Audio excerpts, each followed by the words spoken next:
Keith Olbermann used to be on a bunch of different networks till he got too crazy and fired. He's been deplatformed almost everywhere. And last week, Elon Musk threw him off of X. Why? Well, he was suggesting that someone ought to kill President Trump before he gets reelected President Trump again. Really?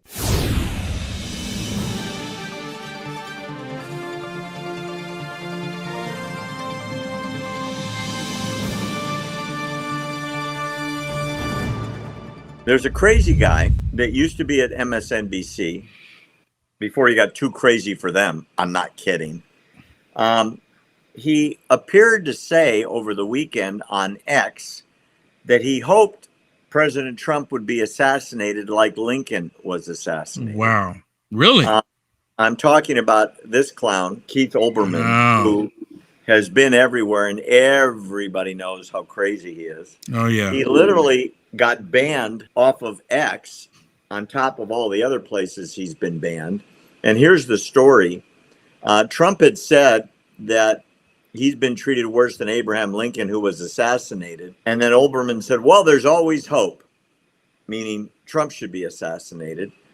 And this is after he'd done all kinds of other things, like permanently suspended from all these other platforms. He said that the Supreme Court should be dissolved because they're all idiots. I mean, this guy is completely crazy and has a certain amount of way left-wing following. He's too crazy for MSNBC, if you can figure that out, okay?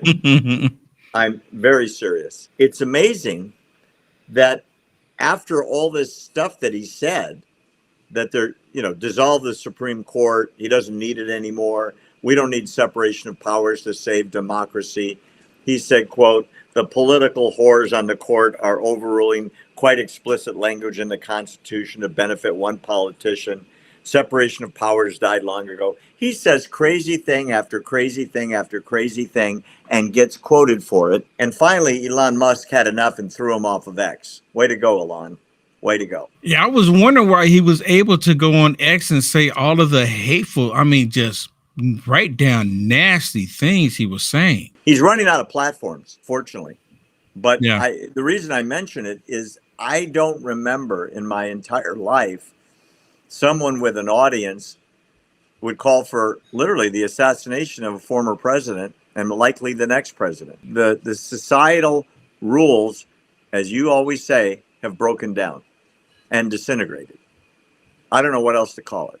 Yeah, and it's declining quick. It's declining more every day. And it's just the very fact, Barry, that we're in a generation, Barry, where we're seeing this happen. I mean, what is just wow? What's going through people's mind? Like you and I, we're sitting here right now, and if we didn't know about all of this information, you and I having a conversation, you would think that the world is just civil. Everyone's just getting along. There's no issues, nothing happening. Like if we were in a space station, we're looking at the planet, this big blue marble. Look how beautiful it is, as peaceful it is. Until you start talking to some of the socialists, and you're like, oh, wait a minute. What is happening here? Totally true.